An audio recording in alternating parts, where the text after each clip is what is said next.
Class چھوٹی ہے کچھ ہے کیا؟ نہیں چھٹیاں ہو گئی ہیں نا. امام صاحب تو چلے گئے ہیں کہیں رخصت پر، ان کی بیگم صاحب ابھی. مریض جاوید بیمار ہیں. اور مومن صاحب وغیرہ کیوں نہیں آئے؟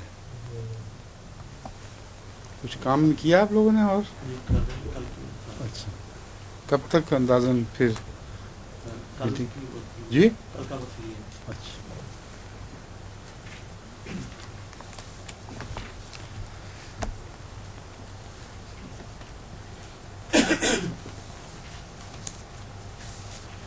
سورہ حدید وہ تو خیر میں نیچے بھی بھول آیا ہوں. کیا کیا سورہ حدیث ختم ہو چکی ہے؟ پڑھ چکے ہیں مکمل؟ مجادلہ سے شروع ہونا ہے. قسم اللہ. اچھا اس کی آگے ہے آیت. میں سمجھ گیا ہوں آپ کی بات. اسی کون سی آیت ہے؟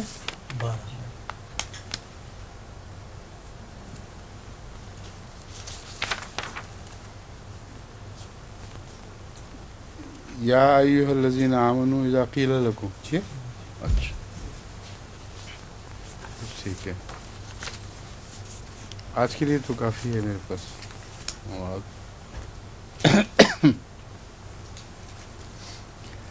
اعوذ باللہ من الشیطان الرجیم. بسم اللہ الرحمن الرحیم.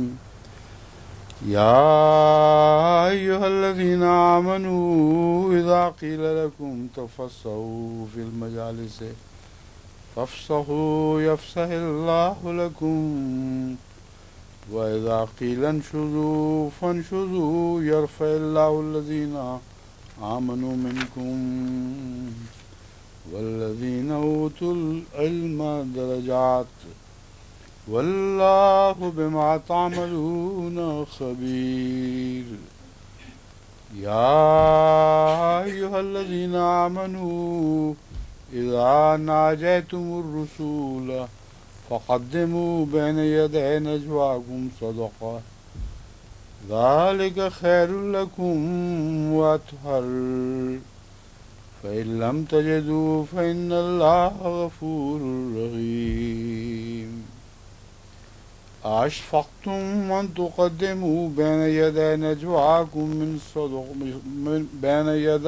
نجواكم صدقات فإذ لم تفعلوا وتاب الله عليكم فأقيموا الصلاة وآتوا الزكاة وأطيعوا الله ورسوله والله خبير بما تعملون.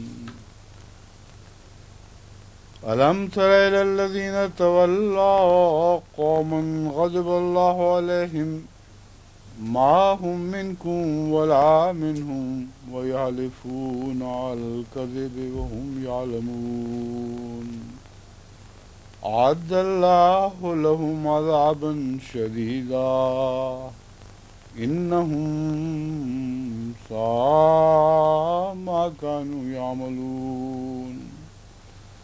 اتخذوا أيمانهم جنة فصدوا عن سبيل الله فلهم عذاب مهين.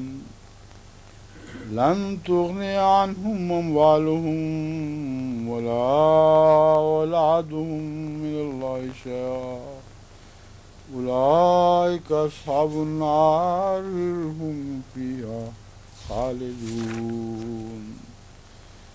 يوم يبعثهم الله جميعا فيحلفون له كما يحلفون لكم ويحسبون أنهم على شيء ألا إنهم هم الكاذبون. استحوذ عليهم الشيطان فأنساهم ذكر الله أولئك حزب الشيطان ألا إن حزب الشيطان هم الخاسرون. ان الذين يحادون الله ورسوله اولئك في الاذلين كتب الله لاغلبن انا ورسلي كتب الله لاغلبن انا ورسلي ان الله قوي عزيز لا تجد قوم يؤمنون بالله واليوم الآخر يوادون من حاد الله ورسوله ولو كانوا آباءهم أو أبناءهم أو إخوانهم أو عشيرتهم أولئك كتب في قلوبهم الإيمان وأيدهم بروح منه ويدخلهم جنات تجري من تحتها الأنهار خالدين فيها رضي الله عنهم ورضوا عنه أولئك حزب الله ألا إن حزب الله هم المفلحون.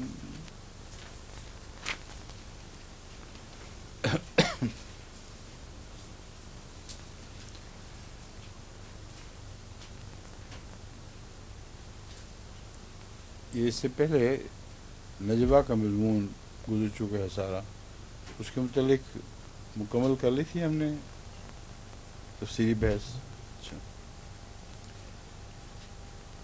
یا ایھا الذین آمنوا، اے وہ لوگو جو ایمان لائے ہو، اذا قیل لکم تفسحوا فی المجالس فافسحوا یفسح اللہ لکم،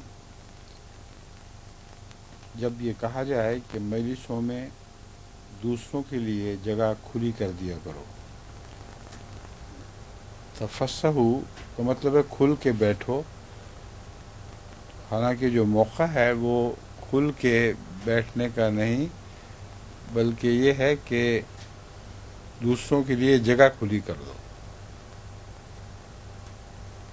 یہ چونکہ موقع ہے اس لیے بتانا یہ مقصود ہے کہ تم جب آپس میں سمٹ کر بیٹھو گے تو پھر آنے والوں کے لیے کھلی جگہ ہوگی. تو اس مضمون کو قرآن کریم اس طرح بیان فرما رہا ہے، لوگوں جو ایمان لائے ہو، جب تمہیں یہ کہا جائے کہ مجلسوں میں جگہ کھلی کر دیا کرو، تو واضح بات ہے کہ جگہ کھلی تبھی ہو سکتی ہے جب آپس میں سمٹیں گے، اور جو آپس میں محبت کرتے ہیں اور پیار کرتے ہیں وہ ویسے بھی سمٹے ہی رہتے ہیں. یہ قرآنی فصاحت و بلاغت کا ایک خاص انداز ہے. اور اگر تم کھل کے بیٹھو گے، یعنی دوسروں کی یہ جگہ کھلی کرو گے، تو اللہ تمہیں کشادگی عطا فرمائے گا. یفسح اللہ لکم. تو ان دونوں مضامین کا آپس میں گہرا تعلق ہے. کشادگی لوگوں کے لیے پیدا کرو گے تو تمہیں خود اللہ تعالیٰ کشادگی عطا فرمائے گا. وَإِذَا قِيلَ انشُزُوا فَانشُزُوا يَرْفَعِ اللَّهُ الَّذِينَ آمَنُوا مِنكُمْ، اور جب کہا جائے کہ اٹھ جاؤ تو اٹھ جایا کرو، اور اٹھنے پر انسان بلند ہوتا ہے. تو نتیجہ کیا ہے؟ اللہ تمہارے درجات بلند فرمائے گا. جب بیٹھو تو اس طرح بیٹھو جیسے قرآن کریم فرماتا ہے، آپس میں محبت اور پیار کے ساتھ سمٹو تاکہ لوگوں کے لیے کھلی جگہ ہو. اس کا جواب ہے اللہ تمہارے لیے کشادگی عطا فرما دے گا. جب کہا جائے کہ اٹھ جاؤ اس مجلس سے، اٹھ جایا کرو. یرفع اللہ الذین آمنوا منکم، اللہ ان لوگوں کے جو تم میں سے ایمان لائے ہیں، خصوصاً ان کے جن کو علم عطا کیا گیا ہے، درجات بلند فرمائے گا. اور اللہ اس سے جو تم کرتے ہو باخبر رہتا ہے. باخبر رہتا ہے ہمیشہ، یعنی باخبر رہتا ہے میں ہمیشگی کا مفہوم شامل ہے، اس لیے ہمیشہ کہنے کی ضرورت نہیں ہے. یا ایھا الذین آمنوا، کیونکہ نجوہ کا مضمون چل رہا ہے، اسی مضمون کو اب آگے بڑھایا جا رہا ہے. یا ایھا الذین آمنوا اذا ناجیتم الرسول فقدموا بین یدی نجواکم صدقہ، اے لوگو جو ایمان لائے ہو، جب تم رسول سے کوئی مخفی مشورہ کرنا چاہو تو اپنے مشورے سے پہلے صدقہ دیا کرو۔ یہاں مخفی مشورہ میں نے اس لیے لکھ دیا ہے کہ ہمارے بعض علماء کا خیال تھا کہ میرا جو پہلا ترجمہ تھا ذاتی مشورہ، اس میں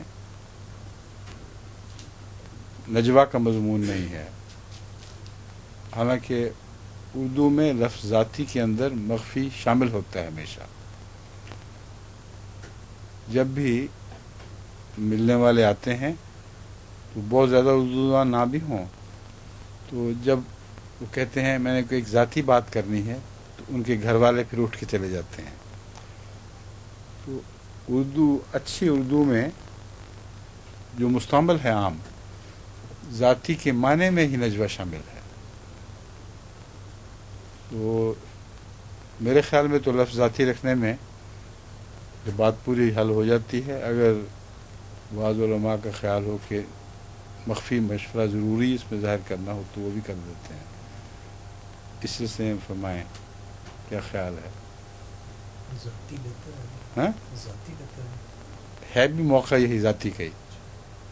کوئی جماعتی مشورے کے لیے وہ تو نہیں پہل کریں گے، جماعتی مشورہ کرنا ہو تو رسول اللہ صلی اللہ علیہ وسلم نے پہل کرنی ہوتی، اس لیے یہاں ذاتی ہی رہنے دیں، اس کو نوٹ کر لیں اس بات کو۔ پھر یوں ترجمہ بنے گا،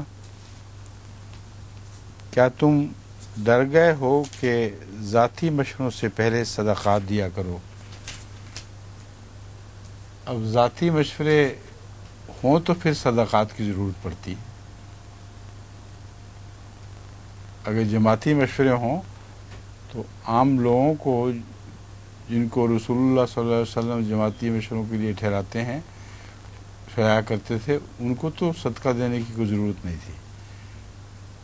بس یہ صدقے کا تعلق ذاتی مشوروں سے ہے، اور صدقہ کر دینے سے جو پہلے دے دیا جائے انسان کے دل میں پاکیزگی پیدا ہوتی ہے اور خاص اہمیت کا احساس ہوتا ہے کہ میں ایک خاص مقصد میں مشورہ دینے کے لیے جا رہا ہوں۔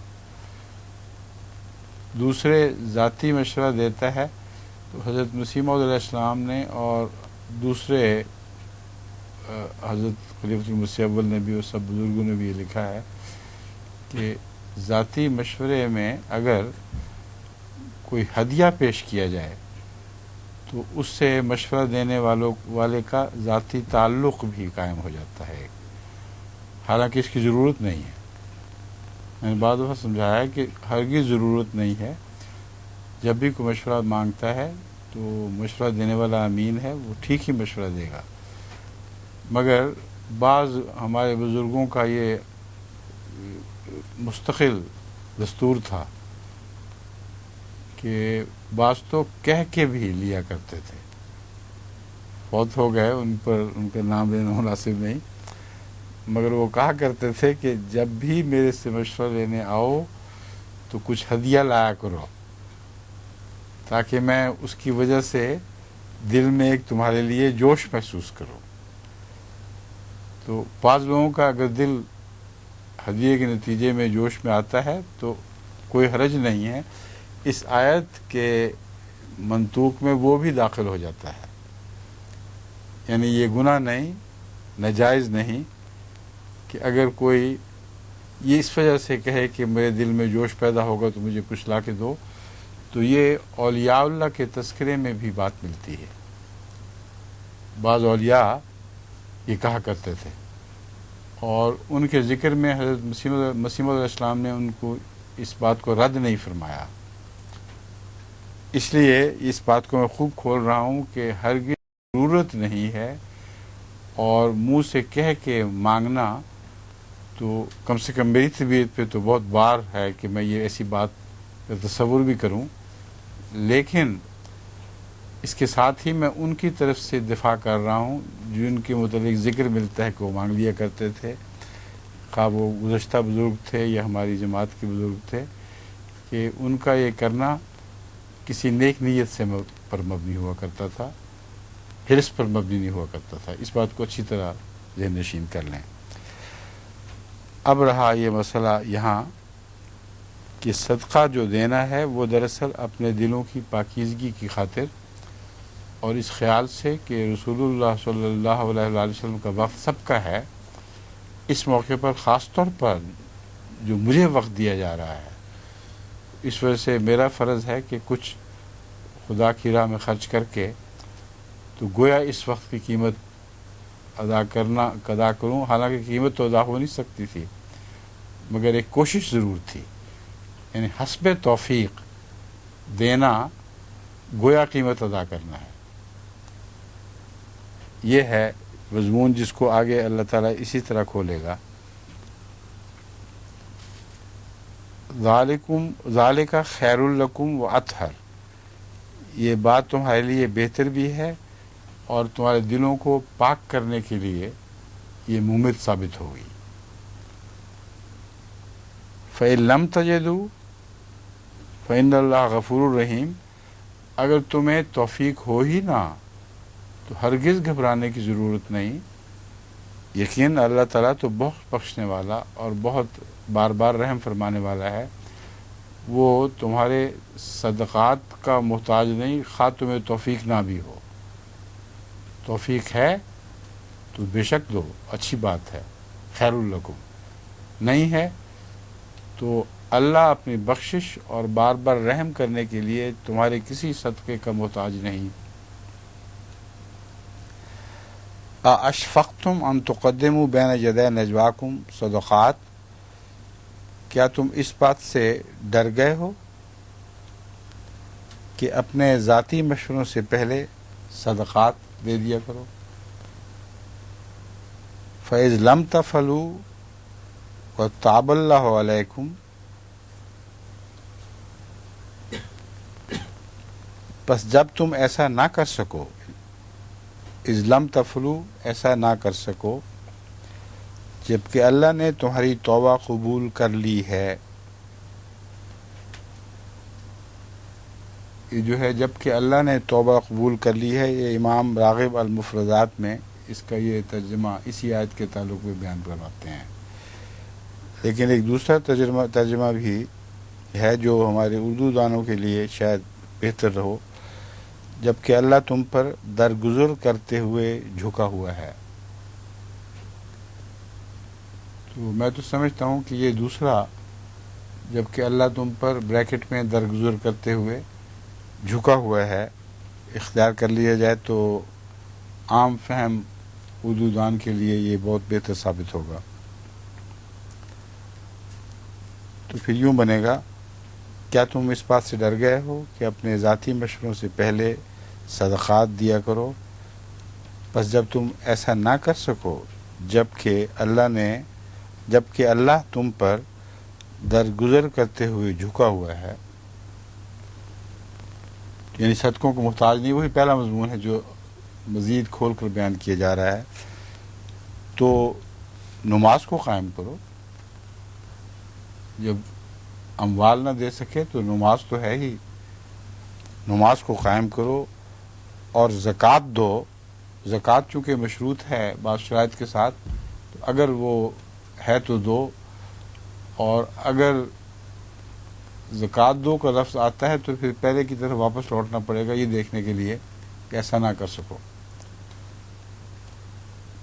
ہو سکتا ہے ایک آدمی حسب حالات جب زکوٰۃ فرض ہو زکوٰۃ دیتا بھی ہو، لیکن جب وہ مشورے کے لیے حاضر ہو رہا ہو تو اس وقت اس کے پاس کچھ نہ ہو اور کوئی توفیق نہ ہو، تو یہ تضاد نہیں ہے، بلکہ ایک عام صورتحال کا جو واقعی صورتحال ہے اسی طرح اظہار ہے جیسا کہ عام طور پر ہوا کرتا ہے۔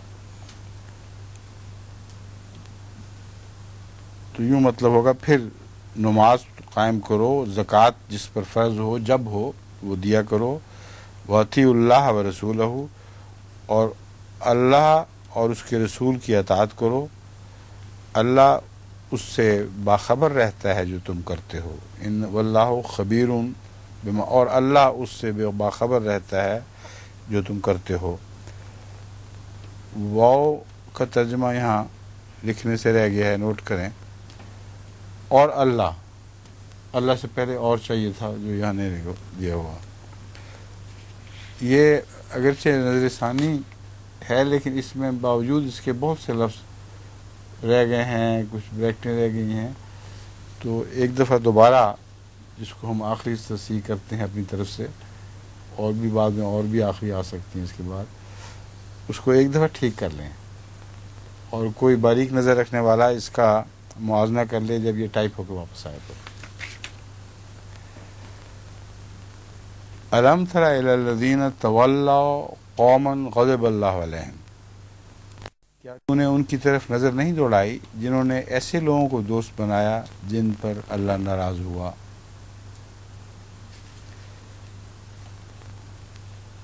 ما ہم منکم ولا منہم، یہ لوگ نہ تمہارے ہیں نہ ان کے ہیں۔ وَيَحْلِفُونَ عَلَى الْكَذِبِ وَهُمْ يَعْلَمُونَ، اور جھوٹ بات پر قسمیں کھاتے ہیں جبکہ وہ جانتے ہیں۔ عَلَى الْكَذِبِ، جھوٹ بات پر قسمیں کھاتے ہیں جبکہ وہ جانتے ہیں۔ یہاں اس وقت یہ لکھا ہوا ہے اور جھوٹ پر قسمیں کھاتے ہیں جبکہ وہ جانتے ہیں۔ اردو محاورے میں تو یہ بھی درست ہے، جھوٹ بات کا ظاہر کرنا ضروری نہیں ہے، کیوں شمس صاحب؟ بات کو ظاہر کرنا ہے تو بریکٹ میں کرنا پڑے گا۔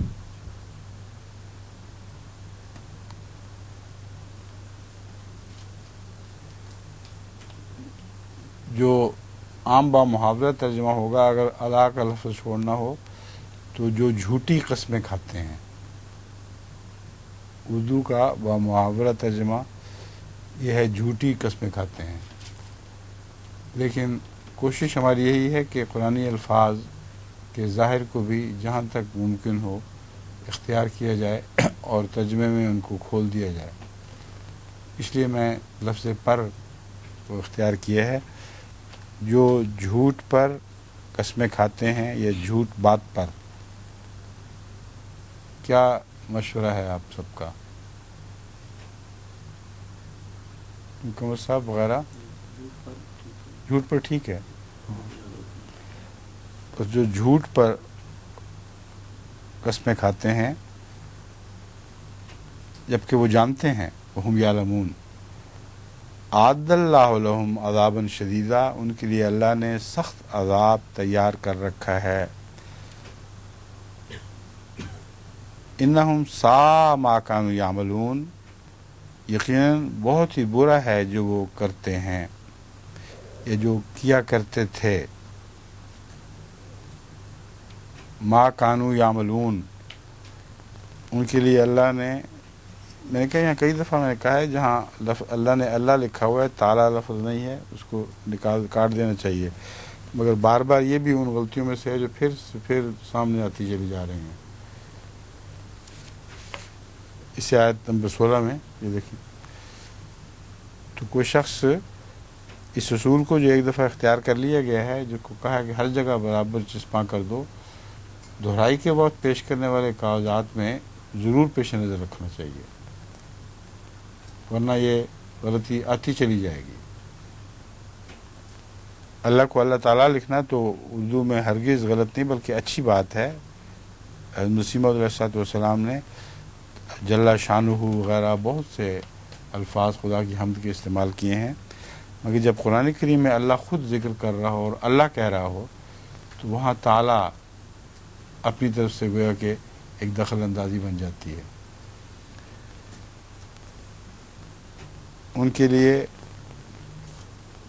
ہاں جو اردو کا اللہ کا ترجمہ اردو میں کر دیتے ہیں خدا، وہ اگر خدا تعالیٰ لکھ دیں تو مطلب یہ ہے کہ یہ ترجمہ کیا ہوا ہے، اس لیے ترجمہ والے نے تعالیٰ بھی ساتھ ہی لکھ دیا ہے، مگر ہم میں اللہ کے لفظ کے ترجمہ کی بجائے اللہ ہی لفظ کو رکھنا چاہتا ہوں. وہ جو اس کی شان ہے وہ لفظ خدا کی نہیں ہے. اللہ میں اتنے معنی ہیں کہ لفظ خدا ان کا پر مشتمل ہو ہی نہیں سکتا. یہ وجہ ہے جو میں اصرار کرتا ہوں کہ اللہ ہی لفظ رکھنا چاہیے. ان کے لیے اللہ نے سخت عذاب تیار کر رکھا ہے. انہم ساء ما کانوا یعملون، یقیناً بہت برا ہے جو وہ کرتے ہیں یا کیا کرتے تھے.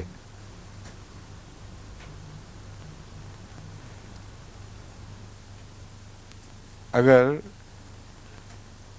حال کرنا ہو تو پہلے عبارت پڑھ کر دیکھا جائے کہ اس میں کیا حال لکھنے سے کوئی روانی میں نقص تو نہیں واقع ہوتا.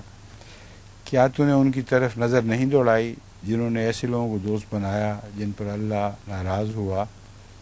یہ لوگ نہ تمہارے ہیں نہ ان کے، اور جھوٹ پر قسمیں کھاتے ہیں جبکہ وہ جانتے ہیں. ان کے لیے اللہ تعالیٰ نے سخت عذاب تیار کر رکھا ہے. یقیناً بہت ہی برا ہے جو وہ کرتے ہیں. چونکہ جھوٹ پر قسمیں کھاتے ہیں تھا، اس لیے کرتے ہیں زیادہ آسانی سے زبان پر آتا ہے. تو اس سے عربی گرامر کے لحاظ سے تو کوئی ایسا نقص نہیں پیدا ہوتا جو قواعد کے خلاف ہو. یہ ہے ساری بحث. کیونکہ بظاہر ساء ما کانوا یعملون میں بہت برا ہے جو وہ کیا کرتے تھے یا کرتے رہے ہیں. اگر ہیں کو جاری رکھنا ہو تو بہت برا ہے جو وہ کرتے رہے ہیں. اگر کر دیں اس میں ماضی بھی آ جاتا ہے اور ہیں کا بھی ہیں بھی تکرار سے استعمال ہوتا ہے. یہ رکھ لیں اس کو. کیوں جی؟ ٹھیک ہے نا. یقیناً بہت برا ہے جو وہ کرتے رہے ہیں. اتخذوا ایمانہم جنتاً، انہوں نے اپنی قسموں کو ڈھال بنا لیا ہے. پس انہوں نے اللہ کی راہ سے روک رکھا ہے. نتیجتاً ان کے لیے رسوا کن عذاب مقدر ہے. عذاب ہے کے ساتھ بھی میں نے یہ جاری ہدایت دی ہوئی ہے کہ بریکٹ میں لفظ مقدر لکھ لیا کریں، تو مفہوم میں تو داخل ہے ہی. اگر لکھیں تو پڑھنے کے لحاظ سے آسانی ہو جاتی ہے. ان کے لیے رسوا کن عذاب مقدر ہے. یہاں بھی مذہب مقدر بار بار کی ہدایت کے باوجود یہاں سے پھر غائب ہے. اس لیے مجھے ڈر لگ رہا ہے کہ آخری جو چھپے گا وہ پتہ نہیں ان ساری باتوں کو مد نظر رکھتے ہوئے چھپے گا یا پرانی غلطیاں بعض واپس آ جائیں گی اس میں. یہ بہت محتاط معاملہ ہے، احتیاط کا معاملہ ہے. اس لیے جو بھی اب آئیں گے اس کی نقلیں کمپیوٹر پہ ٹائپ ہو کر، کیونکہ یہ بھی ایک مشکل ہے کہ کمپیوٹر پہ ٹائپ کرنے والا وہ جہاں نظر اچٹتی ہے وہ بعض لفظوں کی تصحیح کو نظر انداز کر دیتا ہے. اس لیے دوبارہ ان چیزوں کو دیکھنا چاہیے، ساتھ ساتھ دیکھا جائے تاکہ ایک دفعہ ایک ایسا نسخہ تیار ہو جائے جس پر ہمیں تسلی ہو کہ بیان ہی وہی چیز ہے جو ہم سب نے مل کر آخری طور پر پسند کر لی ہے.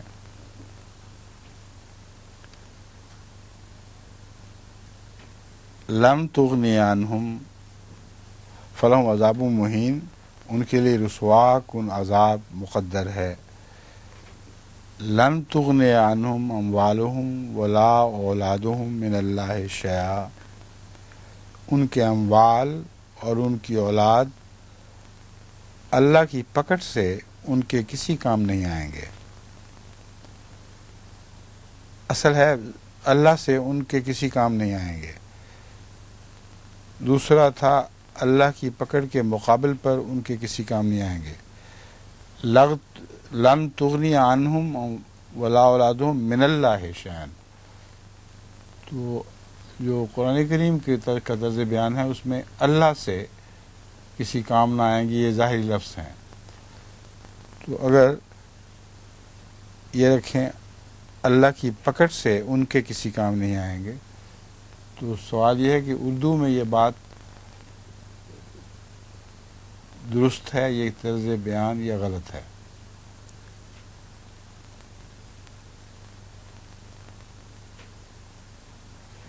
اس لیے میں نے پہلے یہ لکھا ہوا تھا اللہ کے مقابل پر ان کے کسی کام نہیں آئیں گے.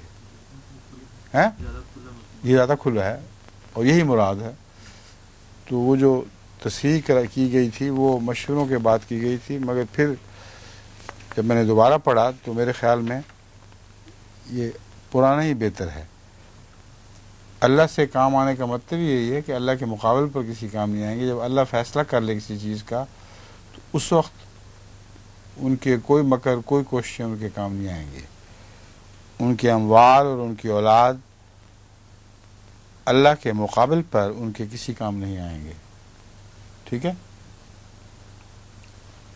اس کو کاٹ دیں اوپر سے. پھر آیت 18. ٹھیک ہے، یہی آگ والے لوگ ہیں، اولئک اصحاب النار، یہی آگ والے لوگ ہیں اور اس میں لمبا عرصہ رہنے والے ہیں. ہم فیہا خالدون.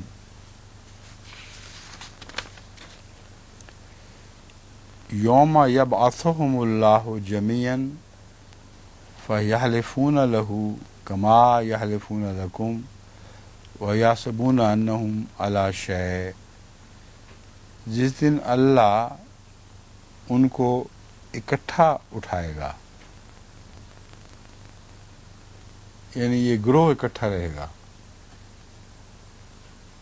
جمعیت کے طور پر جو لفظ تھا وہ بعض پہلوؤں کو پیش نظر رکھتے ہوئے کیا گیا تھا، مگر میرے دل کو یہ پسند نہیں آیا. اور اردو میں بھی اتنا واضح مضمون نہیں ہوتا. جس دن اللہ ان کو اکٹھا اٹھائے گا، یہ بالکل کھلا کھلا اور واضح ہے، تو وہ اس کے سامنے بھی اسی طرح قسمیں کھائیں گے. تو اس کا مطلب یہ ہے کہ وہ گروہ کے طور پر ان کو اکٹھا اٹھائے گا. تو اس کے سامنے بھی اسی طرح قسمیں کھائیں گے جس طرح تمہارے سامنے قسمیں کھاتے ہیں. کما یحلفون لکم لفظی بھی ہے اور با محاورہ بھی ہے. اور گمان کریں گے کہ وہ کسی موقف پر قائم ہیں. وَيَحْسَبُونَ أَنَّهُمْ عَلَى شَيْءٍ، یعنی اللہ کے سامنے جو قسمیں کھائیں گے تو اس وقت تک ان کا یہ دھوکہ ان کا پیچھا نہیں چھوڑے گا. کیونکہ یہاں بھی جب وہ قسمیں کھاتے تھے تو سمجھا کرتے تھے کہ کسی موقف پر قائم ہیں، اور وہی کیفیت ان کی وہاں بھی ہوگی. گویا وہ کیفیت یاد آئے گی اور وہ کہیں گے ہاں ہم تو اللہ بالکل ٹھیک تھے، اس وقت بھی ہم جو قسمیں کھایا کرتے تھے سچی قسمیں کھایا کرتے تھے.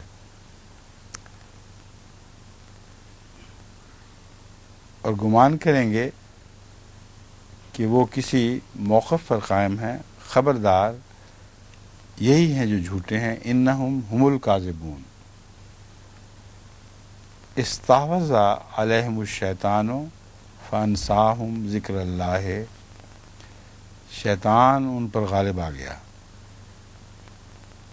فانساہم ذکر اللہ، پر اس نے انہیں اللہ کا ذکر بھلا دیا. اولئک حزب الشیطان، یہی شیطان کا گروہ ہیں. خبردار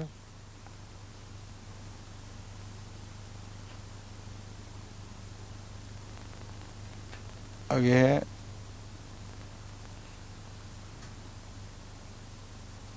ایک منٹ.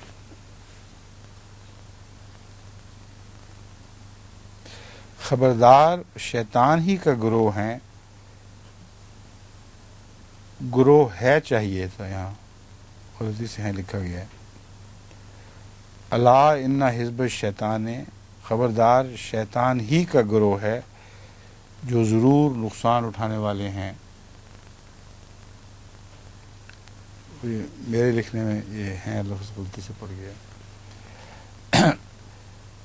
الا ان حزب الشیطان ہم الخاسرون، خبردار شیطان ہی کا گروہ ہے جو ضرور نقصان اٹھانے والے ہیں، کیونکہ جو جمع ہے یہ حزب کی زیادہ عددیت کی طرف اشارہ کر رہا ہے لفظ جمع. تو ایک گروہ کو جب کہیں گے تو ایک گروہ ہی کہیں گے، ایک ہی حزب کہیں گے، مگر کیونکہ اس میں شامل افراد کی تعداد زیادہ ہوتی ہے تو جب ان پر فتویٰ لگایا جائے تو جمع کا فتویٰ لگا دیا جاتا ہے. جو ضرور نقصان اٹھانے والے ہم الخاسرون. ان الذین یحادون اللہ ورسولہ اولئک فی الاذلین، یقیناً وہ لوگ جو اللہ اور اس کے رسول کی مخالفت کرتے ہیں یہی انتہائی ذلیل لوگوں میں سے ہیں. اذلین سب سے زیادہ ذلیل یا انتہائی ذلیل. کتب اللہ لاغلبن انا ورسلی، اللہ نے لکھ رکھا ہے کہ ضرور میں اور میرے رسول غالب آئیں گے. یقیناً اللہ بہت طاقتور، کامل غلبے والا، بہت طاقتور کامل غلبے والا ہے. اور کو اگر بریکٹ میں رکھ دیں تو کوئی حرج نہیں. یقیناً اللہ بہت طاقتور، یعنی ظاہر تو نہیں ہوا یہاں لیکن اردو میں اور لکھنا پڑتا ہے. یقیناً اللہ بہت طاقتور اور کامل غلبے والا ہے. لکھ لیا آیت 22.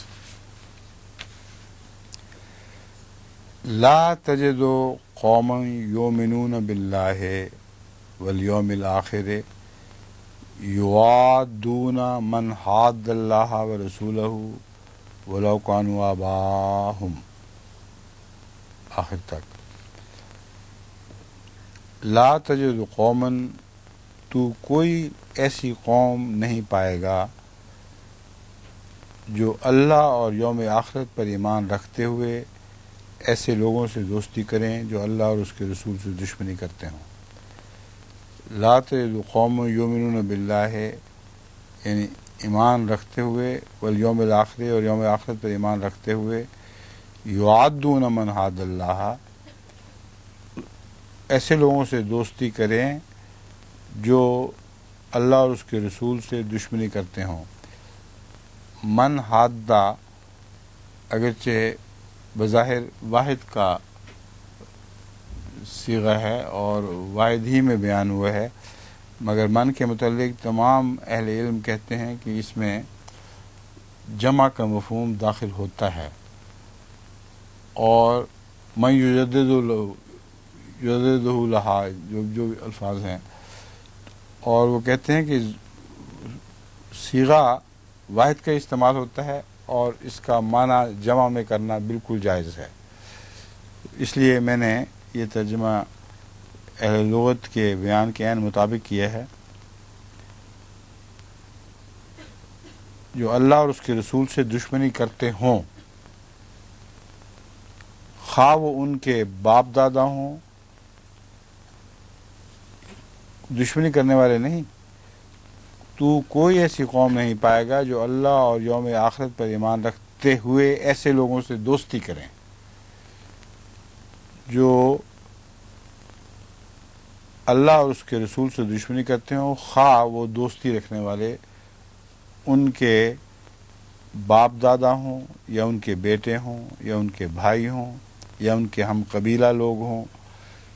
یہی وہ لوگ ہیں جن کے دل میں اللہ نے ایمان لکھ رکھا ہے اور ان کی وہ اپنے امر سے تائید فرماتا ہے، اور وہ انہیں ایسی جنتوں میں داخل فرمائے گا جن کے دامن میں نہریں بہتی ہیں، وہ ان میں ہمیشہ رہتے چلے جائیں گے. اللہ ان سے راضی ہوا اور وہ اللہ سے راضی ہو گئے. یہی اللہ کا گروہ ہیں. خبردار اللہ ہی کا گروہ ہے جو کامیاب ہونے والے لوگ ہیں. باقی ساری آیت پڑھ چکا ہوں، اس کا لفظاً بالکل ہی ترجمہ بن رہا ہے.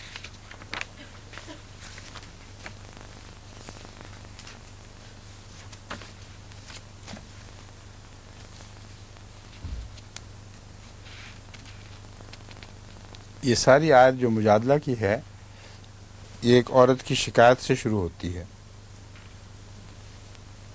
اور تھا وہ نجوہ، اور ساری صورت میں نجوہ ہی کا مضمون دراصل بیان ہوا ہے،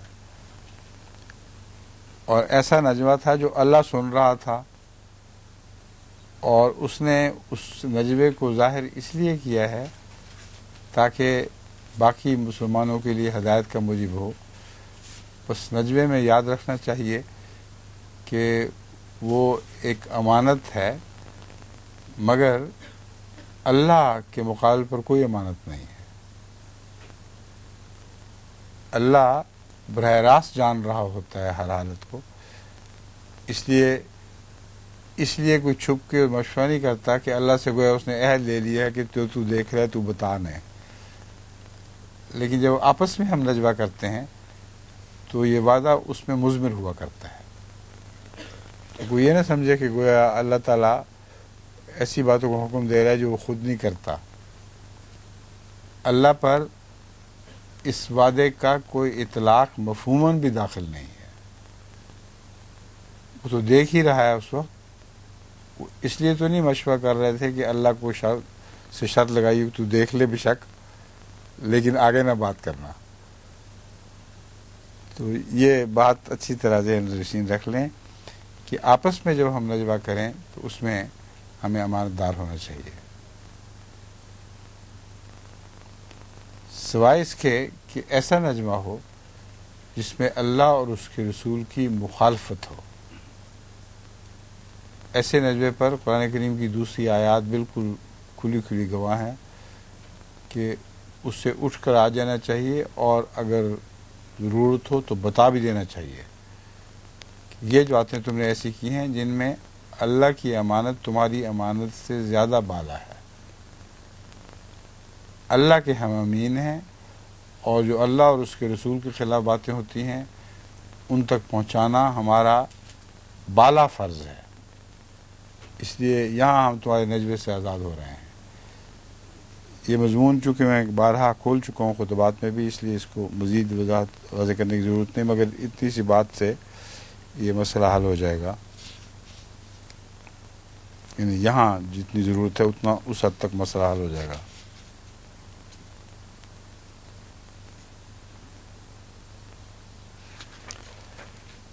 اور یہاں میرا خیال ہے کسی تشریح نوٹ کی ضرورت نہیں ہے، صرف اب سوال یہ ہے کہ اس کے بعد حشر کا مضمون شروع ہوگا، سورہ حشر۔ الحشر کو اس صورت کے بعد رکھنے میں کیا حکمت ہے اور ان دونوں کا آپس میں کیا تعلق ہے، یہ مضمون ہم پہلے بیان کیا کرتے تھے، پھر رفتہ رفتہ اور دوسری باتوں میں الجھنے کی وجہ سے یہ ذہن سے اتر گیا کہ یہ بیان ہونا چاہیے۔ تو اس پر اگرچہ میں پہلے غور کر کے نہیں آیا، مگر اب میں سمجھتا ہوں کہ اس کو یہیں چھیڑ دیتے ہیں اس مسئلے کو۔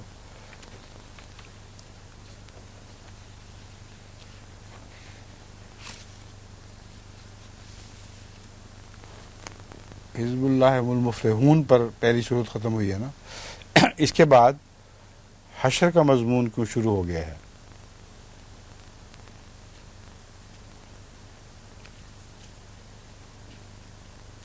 جی کیا خیال ہے؟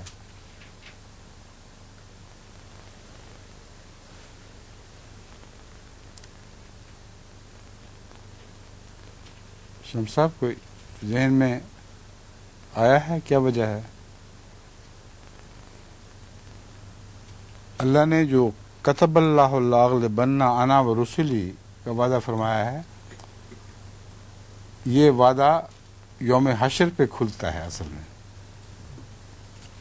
اور حشر اس دنیا میں بھی برپا ہوتا رہتا ہے اور اس دنیا میں بھی برپا ہوگا، تو اس مضمون کا اس سے گہرا تعلق ہے کہ یہ قطعی بات ہے، جب بھی حشر برپا ہوگا، جب بھی دنیا میں کوئی عظیم تبدیلیاں آنے والی ہوں گی یا آ رہی ہوں گی، تو اس وعدے کو تم بطور خاص محسوس کرو گے کہ پورا ہو رہا ہے.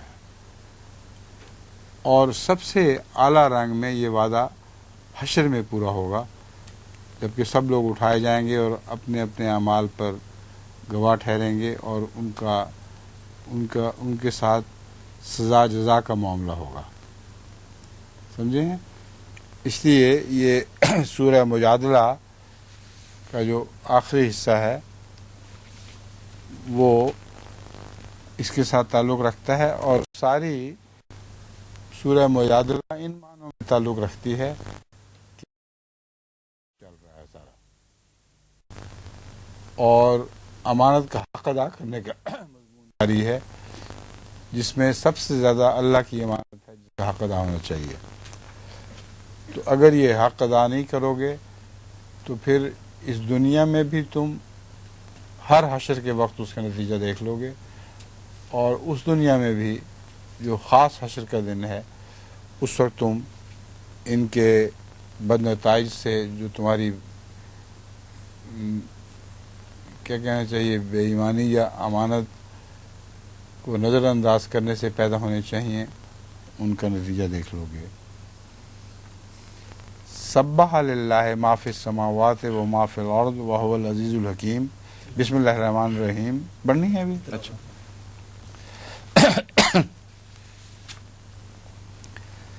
اعوذ باللہ من الشیطان الرجیم. بسم اللہ الرحمن الرحیم. سبح للہ ما فی السماوات و ما فی الارض وهو العزیز الحکیم.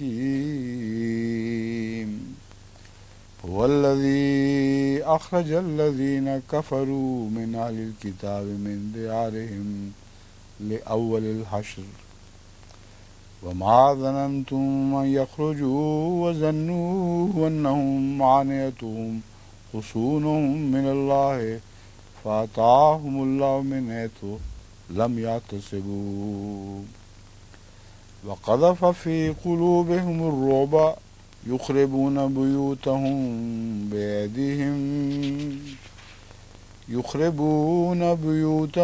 بأيديهم وأيدي المؤمنين فاعتبروا يا أولي الأبصار.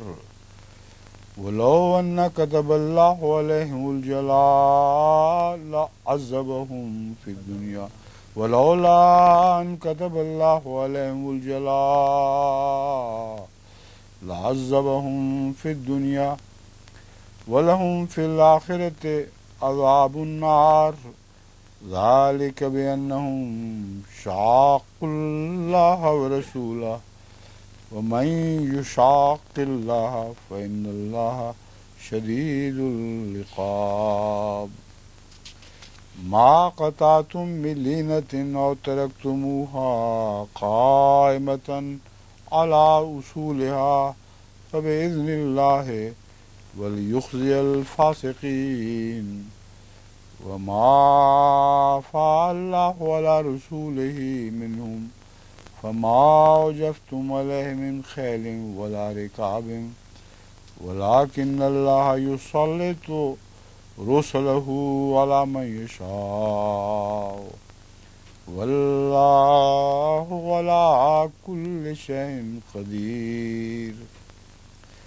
ما فعل الله على رسوله من أهل القرى فلله وللرسول ولذي القربى واليتامى والمساكين وابن السبيل كي لا يكون دولة بين الأغنياء منكم وما آتاكم الرسول فخذوه وما نهاكم عنه فانتهوا واتقوا الله إن الله شديد العقاب.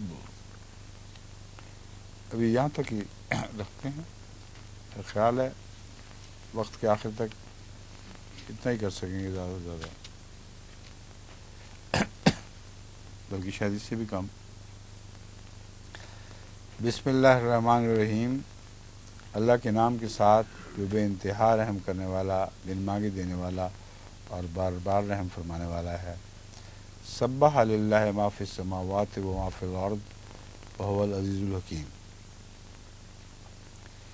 یہ ماضی کا صیغہ ہے جو استعمال ہو رہا ہے، لیکن اس کا معنی استمرار میں ہونا چاہیے، اور ایسا ہو سکتا ہے.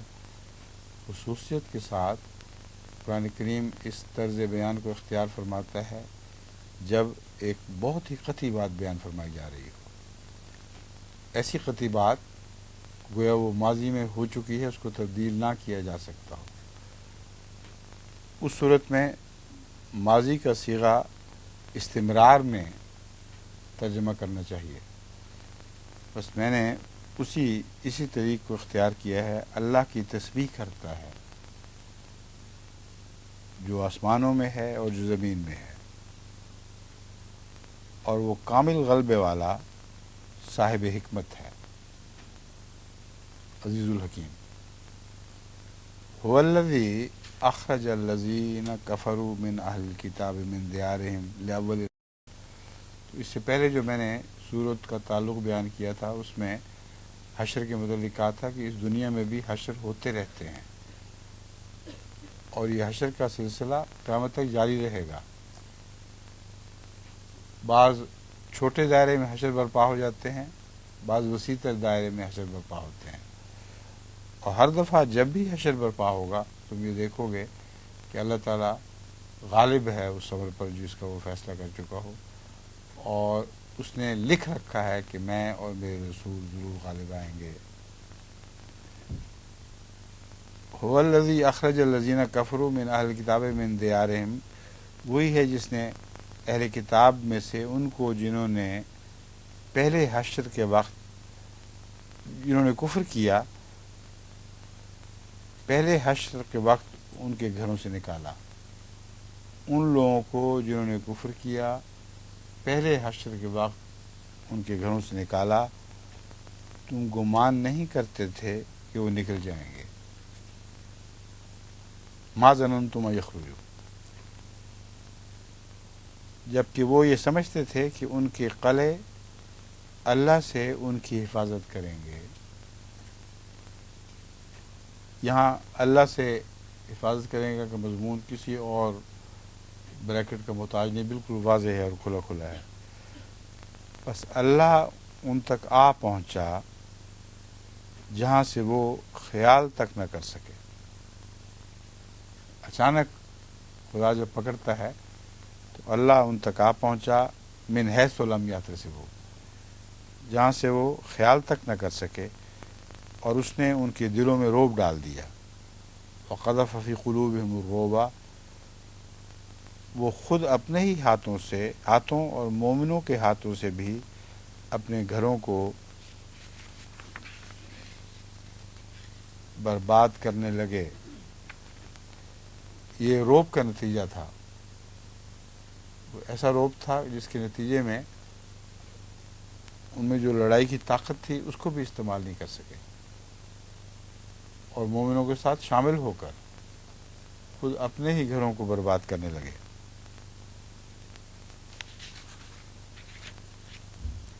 بس اے صاحب بصیرت، لوگو عبرت حاصل کرو.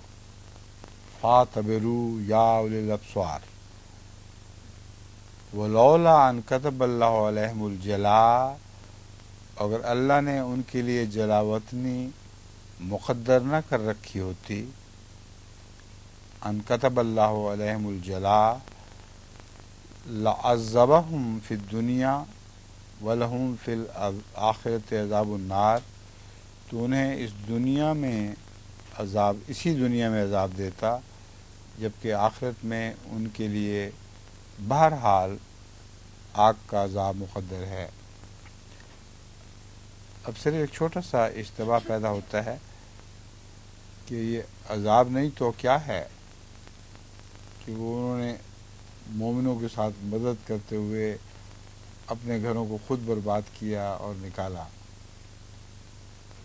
اپنی چیزوں کو نکالا اور جیسا بھی تھا پھینکا، برباد کر دیا گھر، سب کچھ، درخت کاٹے ساتھ مل کے یا کٹوائے.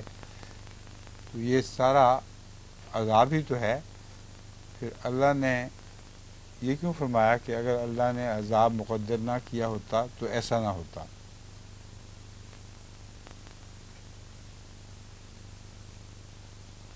کیوں شمس صاحب؟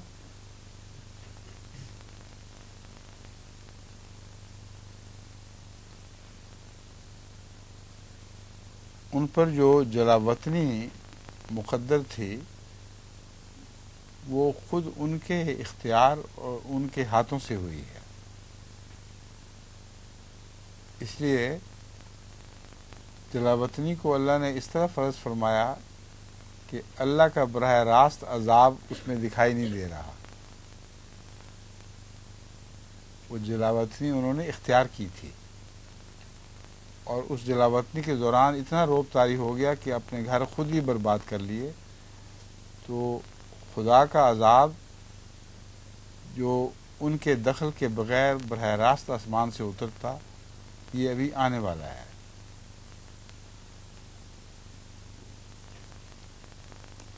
اس لیے اس آیت کا مفہوم اب کھل جانا چاہیے، اور اگر اللہ نے ان کے لیے جلاوطنی مقدر نہ کر رکھی ہوتی جو اس طریق پر ہوئی جس کا بیان ہوا ہے تو انہیں اسی دنیا میں عذاب دیتا، جبکہ آخرت میں ان کے لیے بہرحال آگ کا عذاب مقدر ہے۔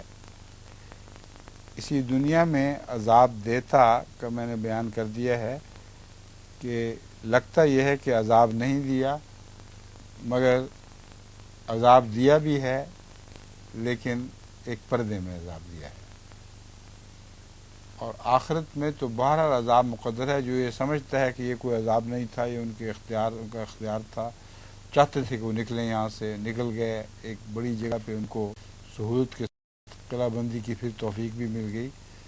اگر وہ کوئی یہ سمجھتا ہو کہ یہ عذاب ہے ہی نہیں کسی معنوں میں، تو پھر یہ جان لے کہ آخرت میں تو بہرحال ایک جہنم کا عذاب، آگ کا عذاب ان کے لیے مقدر ہے۔